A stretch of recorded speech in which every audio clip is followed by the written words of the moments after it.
everybody!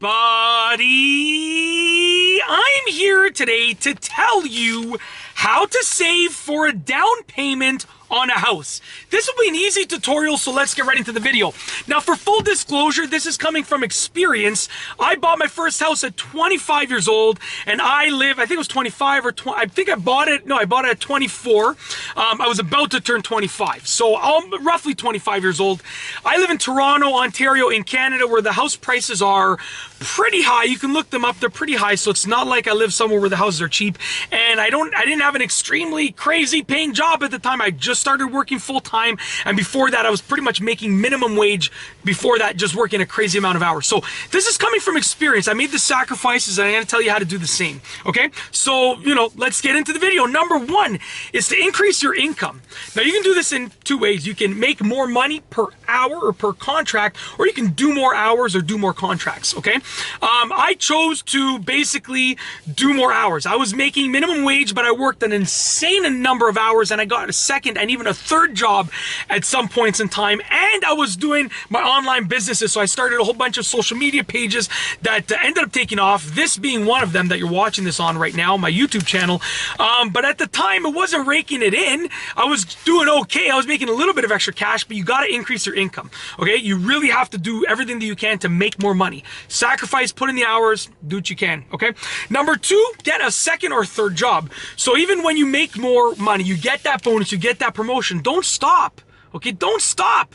You got to be hungry for it. Get a second job, and then once you've mastered the art of balancing two jobs, maybe even get a third job. Now, I recommend if you do go the route of having three jobs like I did, you want to make sure that your third job is a flexible one that you can work your own hours on. Because if you're trying to balance the schedules of three jobs, that's crazy. What I recommend is you get a full-time job that you work during the day, okay? Then you get a part-time job that coincides with the hours of the full-time job. So let's say you finish your full-time job at 3 or 4, then your part-time job starts at 5 or 6, let's say.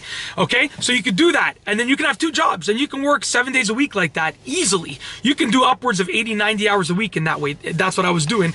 And then if you want to get a third job, if you're really up for it, start something that's flexible. Start your own business online that's flexible, that will pay you in the future. Okay, but get it started now. Number three is spend less money. Okay, listen, you got to be cheap. If you ask anyone that knows me, at one point I was the cheapest person that you would have ever met. Okay, I'm going to give you a very quick story. Back in the day, I was like 20 years old, 19, 20. I was really young. We went to Niagara Falls for New Year's, and we rented this hotel, and I actually brought I brought food to eat myself, because everyone was buying food, going out to eat, and I said, listen, I'm going to pay for the hotel because I want to have some fun, but everything else, that's the only thing I'm paying for. Everything else I'm bringing from home. So all my buddies went out to eat, and I stayed back, and all that we had in my parents' cupboard that would sort of last through the drive and last without a fridge was like cheese and crackers. So I ended up eating cheese and crackers the whole weekend. Yeah, so like, you got to be cheap. I'm not saying to eat cheese and crackers, but you got to be cheap. Don't spend money. Like, listen, don't spend money. It's simple. When you get rich and when you have your down payment for your house, then you can spend money. For now, don't spend it. Okay? You got to be cheap. I know lots of people that are ballers, shot callers. They're just putting all the, spending their money, but they live with their parents, right? So you want to buy a house, you got to figure it out. Be cheap, spend less money. Number four, set aside a set amount of money monthly. You need a budget. You need to make sure that every single month you're setting aside as much money as you possibly can. Like literally as much money as you possibly can. And you would be amazed at how much money you can put aside, even if your income is relatively low, if you don't spend a lot of money and if you have a second and third job, okay? You'll be amazed. I was saving more in a month than some of my friends were saving in a year, okay? And it's just because like I wasn't making more than them necessarily from my full-time job, but I was working part-time. I had my online pages, my online businesses going as well, and I was so unbelievably cheap, okay? It's very simple. So just set aside a set amount of money monthly, and you'll know how long it's going to take. Number five is put away all your extra money. So let's say you get a yearly bonus.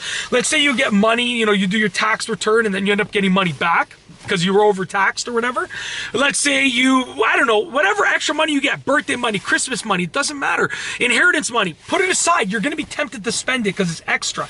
Put it aside. You get a bonus of $20,000, put aside all 20. Don't spend $1 of it. You could survive without it before, you can survive without it now. Put it aside. You have plenty of time to spend your money. Listen, you're probably gonna live a very long, happy life, so put the money aside now. You can always spend it later. Number 6, don't increase your lifestyle. I know you might make more money, you might wanna upgrade your car, you might wanna do this and that. Don't increase your lifestyle.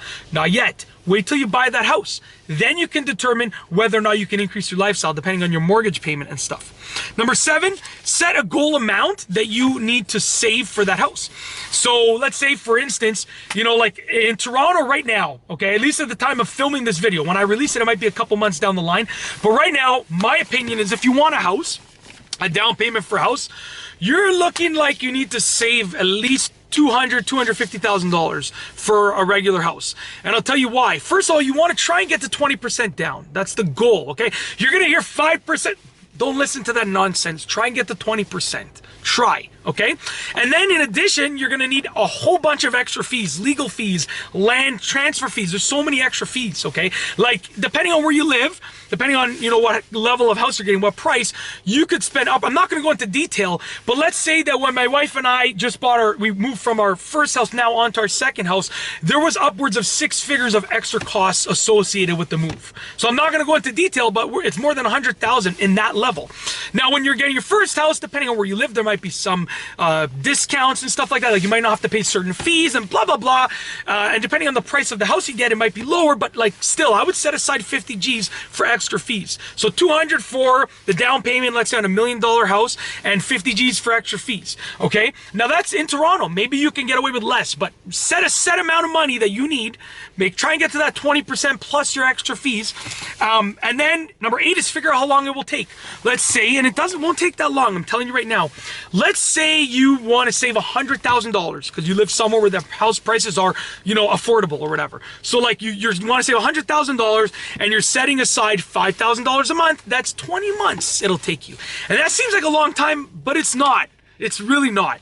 2 years, that's less than 2 years. And listen, if you accelerate it, if you save more money, you get a yearly bonus of an extra 5 G's, whatever, you can do it even faster. And I promise you, there's always going to be ways you can save more money. So even when you think you're saving the max, you're going to figure out ways to make more money and then put that money aside. So like I'm telling you, you can save for a house if you put your mind to it in like less than 2 years, guaranteed. You could probably save for it in a year and a half, but less than 2 years guaranteed if you really hustle for it. That's it. That's how to save for a down payment on a house. A simple tutorial. You might not have been looking forward to hearing this advice because I know I'm pretty harsh, but like I'm telling you to save, you know, in this situation, I'm telling you to save $250,000.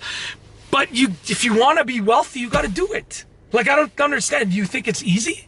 Because it's not. Well, you think I didn't sacrifice? You have no idea the sacrifices that I made to have the lifestyle that I have now. Okay, and many other people are in the same boat. You got to sacrifice. That's how you do it. And that's it. If you like this video, please be sure to give it a thumbs up.